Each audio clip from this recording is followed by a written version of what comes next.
अभी मैं 2 दिन से लगातार जम्मू इलेक्शन में आया हुआ हूँ, लेकिन जम्मू के अंदर पहली बार जनता के अंदर ऐसा उत्साह दिखाई दे रहा है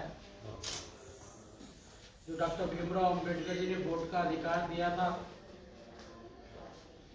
कि आने वाले समय के अंदर रानी के पेट से राजा पैदा नहीं होंगे, वोट से ही राजा बनेंगे। 370 का डॉक्टर अंबेडकर जी ने विरोध किया था कि 370 नहीं होनी चाहिए। 370 में कारण कश्मीर के लोग देश में कहीं भी जा सकते हैं, लेकिन अन्य लोग कश्मीर में नहीं आ सकते, नहीं मकान ले सकते। लेकिन हमें खुशी है कि हम ऐसी पार्टी से विरोध करते हैं जिनके प्रथम अध्यक्ष श्यामा प्रसाद मुखर्जी जी ने कश्मीर भारत का अभिन्न अंग है, उस पर अपना बलिदान दिया है। धारा 370 के कारण जो हमने देखा है कि 3 परिवार 70 वर्ष तक कश्मीर का शोषण करते रहे।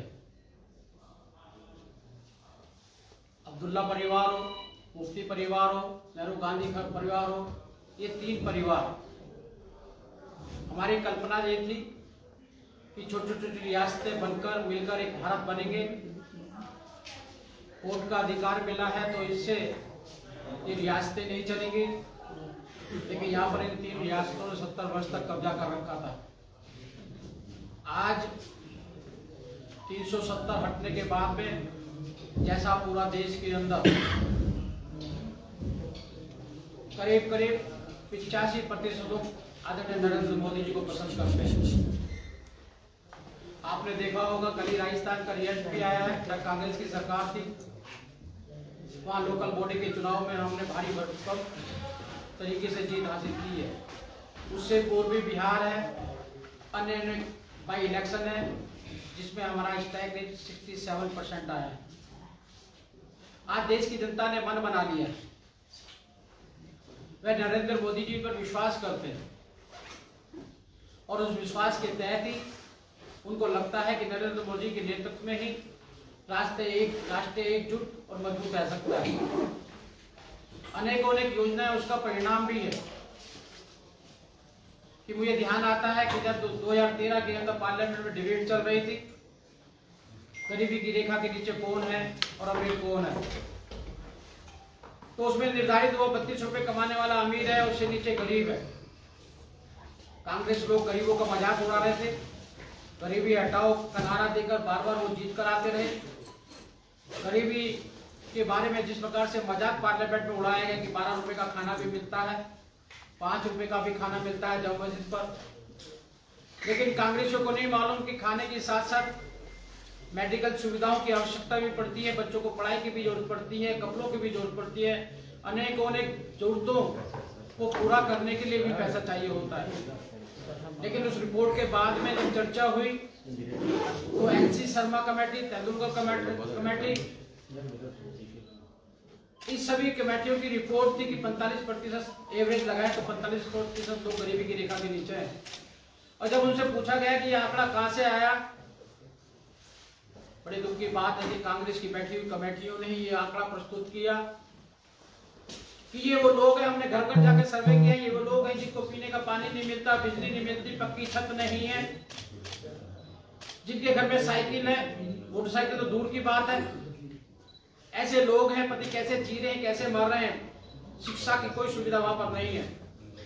जब भी भारतीय जनता पार्टी ने संकल्प लिया कि ऐसा भारत जो 70 वर्षों के अंदर कांग्रेस के कार्यकाल में बना है, हम इसमें सुधार करेंगे।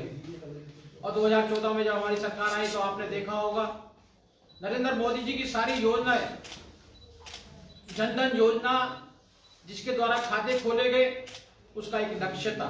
लोग हमारा मजाक उड़ा रहे थे। उसका लक्ष्य यह था कि हम जो भी योजनाएं जनता के लिए पहुंचाएं, जनता के बीच में जानी चाहिए। राजीव गांधी जी ने कहा था कि 85% मैं 1 रुपया भेजता हूं तो 15 पैसे नीचे जाते हैं, 85% लोग बीच में खा जाते हैं। ये सब कांग्रेसी दलाल थे जो गरीबों तक उसको नहीं पहुंचने दिया करते। आज जनधन योजना के माध्यम से आपने देखा होगा, हमने जनता का जीवन स्तर बढ़ाने के लिए, इसलिए नहीं कि हम किसी को गरीब को अमीर बनाना चाहते हैं, बल्कि इसलिए कि मजबूत और सशक्त भारत चाहते हैं, और मजबूत और सशक्त भारत के अंदर वहां पर रहने वाला हर नागरिक सशक्त होना चाहिए। इसलिए बच्चा पेट में होने के शुरू कर बुजुर्ग होने तक हमने सारी योजनाएं बनाई। जब बच्चा माँ के पेट में होता है, हमने 6,000 रुपए दिए ताकि वो पौष्टिक आहार ले सके, माँ का बच्चा भी हष्टपुष्ट हो, लेकिन देश का नागरिक भी हष्टपुष्ट होना चाहिए। उसके बाद 7 इंजेक्शन धनुष के माध्यम से हमने दिए। जो अमीर लोग इंजेक्शन लगाकर अपने बच्चे का बीमारी से मुक्त करते हैं, हमने गरीबों को दिए। बेटी बचाओ बेटी पढ़ाओ, हम 1,000 रुपए महीना हमने उनके पेरेंट्स को बोला कि वे 14 वर्ष तक देंगे, 1,68,000 बनता है। बाकी पैसे हम मिलाकर जब वो 21 साल की हो जाएगी तो 6 लाख रुपए उसको मिलेंगे। ना पढ़ाने की चिंता है, ना उसको शादी की चिंता है। मुद्रा बैंक के माध्यम से हमने युवाओं को व्यापार देने का काम किया। देश के प्रधानमंत्री ने लाल किले से कहा था कि हम गरीबों को, दलितों को, महिलाओं को नौकरी देने वाला नहीं, नौकरी मांगने वाला नहीं, नौकरी देने वाला बनाना चाहते हैं। आज इस 6 वर्ष के अंदर अनेक व्यवसायी बने हैं लोग। उसके बाद हमने आयुष्मान योजना चलाई। आयुष्मान योजना के माध्यम से आपने देखा होगा कि अमीर लोग सब इंश्योरेंस कराते हैं, बीमा करा लेते हैं, हेल्थ बीमा करा लेते हैं, लेकिन गरीब आदमी कहां जाएगा। 5 लाख की उनको बीमा योजना दी गई, वे अपना इलाज कहीं भी करा सकते हैं। हमने गांवों तक 18,000 गांव ऐसे थे जहां लाइट नहीं पहुंची, वहां लाइट पहुंचाने का काम किया। हमने फ्री गैस देने का काम किया। फ्री गैस से हमारी माताएं बहनें जो लक्कड़ काटते हुए कई बार दुर्घटनाग्रस्त भी होया करती थी, और उस धुएं के कारण उनकी आंखें भी खराब होती, फेफड़े भी खराब हो जाया करते। उसकी मुक्ति दिलाने के लिए 12 करोड़ लोगों को हमने गैस के कनेक्शन दिए। हमने 9 करोड़ शौचालय का निर्माण किया। गरीबों के घर में हमने शौचालय दिए। माताएं बहनें अंधेरे का इंतजार किया करती थी, बीमार हो जाया करती थी।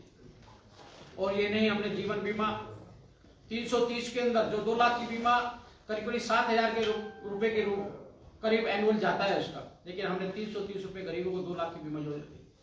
ये हमने उनका जीवन स्तर बढ़ाने के लिए ये योजना दी, लेकिन ये योजनाएं कश्मीर में लागू नहीं होती थी। आज जम्मू कश्मीर के अंदर इस कोरोना पीरियड के अंदर जिस प्रकार से कोरोना के कारण आपने देखा होगा, विश्व की सबसे बड़ी जनसंख्या होने के बाद, दूसरे नंबर की जनसंख्या होने के बावजूद भी जो हमारे देश के बड़े बड़े रईस लोग बाहर इलाज कराने जाया करते थे, जापान जाया करते, फ्रांस जाया करते थे, अनेकों मेडिकल के अंदर एडवांस कंट्री थे। अगर उनकी देखें तो वो सब धराशायी हो गए। जितना नुकसान उनका हुआ है, हमारे देश का जनहानि उतनी नहीं हुई है। मोदी जी ने एक दिशा दी लॉकडाउन कर जो हमारे कोरोना बैरियर्स थे, योद्धाओं थे, उनके हौसला अफजाई की। जो पीपी किट हम बनाते नहीं थे, आज हम पीपी किट बनाने के अंदर विश्व के अंदर दूसरे नंबर पर हैं। और सबसे बड़ी खुशी की बात है, 145 देशों को हमने क्रोसिन और अन्य मेडिकल सुविधाएं, दवाइयां उनको देने का काम किया। ये मोदी जी की दूरदर्शिता है। जो हमने अकाउंट्स खोले थे, उसके माध्यम से आपने देखा होगा हर महिला को, विकलांग को, सबको 500 रुपए हर महीना हमने पहुंचाया अकाउंट के अंदर। किसानों को 2,000 रुपए महीना, 2,000 रुपए हर तीसरे महीने पहुंचाया। 6,000 रुपए हमने उनको दिया। सारे के सारी सब्सिडी जो है हमने उनके अकाउंट में पहुंचाई। जो राज्य कांग्रेस के शासन के अंदर 85% लोग खाया करते, 15% आती है, हमने 100% पहुंचाई और 100% नीचे गई है। आज पूरे जम्मू कश्मीर के अंदर बड़ा उत्साह दिखाई दे रहा है, और हमें लगता है कि भारतीय जनता पार्टी वहां पर सरकार के अंदर यहां पर आएगी, और बड़ी मजबूत हम सरकार यहां पर देने वाले हैं। बहुत बहुत धन्यवाद। एक मैं ये आपका जो गैंग बना है, गुपकार गैंग, जो गुप्त काम करता है, आज चाइना से इनके संबंध उजागर हो रहे हैं। चाइना से बात कर रहे हैं 370 बहाल की, क्योंकि चाइना से कांग्रेस के और इन दलों के पहले भी संबंध रहे हैं। मुझे बड़ा अजीब सा लगा जब राहुल गांधी ने कहा कि हमें 15 मिनट दीजिएगा, हम 100 किलोमीटर के अंदर चाइना को आगे धकेल देंगे। मैं बताना चाहता हूं उनको गुपकार गैंग वालों को, जो कांग्रेस के लोग हैं, ये मिलकर किस प्रकार से देश की साथ खिलवाड़ करते रहे। अक्साई चीन 1962 के अंदर चीन ने कब्जा किया था हिंदुस्तान पर। काराकोरम पास के अंदर 1963 में चीन ने कब्जा किया। तिया पंगनग में 2008 के अंदर चीन ने कब्जा किया। चांपजी घाटी में 2008 में चीन ने कब्जा किया। डूमचेरी में 2009 में चीन ने कब्जा किया। डैम जोक में 2012 में चीन ने कब्जा किया। राकी नूला में 2013 में चीन ने कब्जा किया। ये लगातार कांग्रेस के शासन के अंदर चीन हमारी भूमि को हड़पता रहा है। इनकी कभी आवाज नहीं निकली। ये दोस्ती, उनकी मित्रता आज दर्शाती है कि चीन को अपना अच्छा मित्र समझते हैं ये लोग। लेकिन हमारे कार्यकाल के अंदर 2017 के अंदर डोकलाम के अंदर, 2020 के अंदर रिपू लेक के अंदर और 2020 के अंदर पैंगोंग त्सो के अंदर और 2020 में गैलवान घाटी के अंदर चीन ने कोशिश की है, लेकिन हमने उसको विफल किया है। हम एक आत्मविश्वास वाला ऐसा जीवन देना चाहते हैं, लेकिन कांग्रेस को परेशानी क्या है? कांग्रेस को परेशानी यह है कि जो दलाली का पैसा खाते थे, जो घोटाले करते थे, वो घोटाले उनके बंद हो गए हैं। इस 6 साल के कार्यकाल के अंदर 1,40,000 नकली एनजीओ जो कि जम्मू कश्मीर पूरे देश में चलती थी, उन एनजीओ के माध्यम से सरकार के पैसे को हड़प करने का काम किया करते थे। हम गरीबों को ये बांटेंगे, ये देंगे, कोई नहीं देता था। ये एनजीओ जब हमने उसका आधार कार्ड से जोड़ा, उनसे कहा कि बताइए कहां से पैसा आया, कैसे खर्च करेंगे, सबने बंद कर दी अपनी एनजीओ। 2.5 लाख नकली कंपनियां जो टैक्स नहीं देती थी सरकार को, इन लोगों की फिजूल कंपनियां चल रही थी। 21 लाख डायरेक्टर लगे हुए थे देश के अंदर, जिनकी तनख्वाह ये खा जाया करते थे। और सबसे बड़ी दुख की बात है, हम गरीबों को राशन दिया करते थे, कम कीमत पे दिया करते थे ताकि गरीब नहीं मरे। ये लोग गरीबी के हटाओ का नारा देने वाले 5 करोड़ नकली राशन कार्ड, जब हमने आधार कार्ड से जो 5 करोड़ नकली राशन कार्ड रद्द करने पड़े। सबसे बड़ी बात, 4 करोड़ एलपीजी के नकली कनेक्शन जो 6 साल के अंदर ये गोरख धंधा चलाते थे।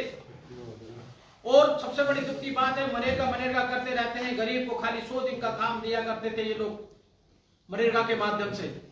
उसके अंदर भी 2 करोड़ नकली मनरेगा कार्ड जब आधार कार्ड से जोड़े गए, 2 करोड़ नकली मनरेगा कार्ड। 50 लाख नकली स्कॉलरशिप लिए करते थे बच्चों की, जो गरीब बच्ची को, दलित बच्चों को मिलनी चाहिए। 25 लाख नकली छात्र पकड़े गए और 10 लाख नकली शिक्षक नहीं थे, लेकिन तनख्वाह लिया करते थे। कांग्रेस का गुपकार केस गैंग का चिल्लाना वाजिब है कि देश को जिस तरह की तरक्की से बढ़ना चाहिए था, जनता को जिस प्रकार से बढ़ना चाहिए था, उस प्रकार से नहीं बढ़ने दिया, लूट खसोट मचाई।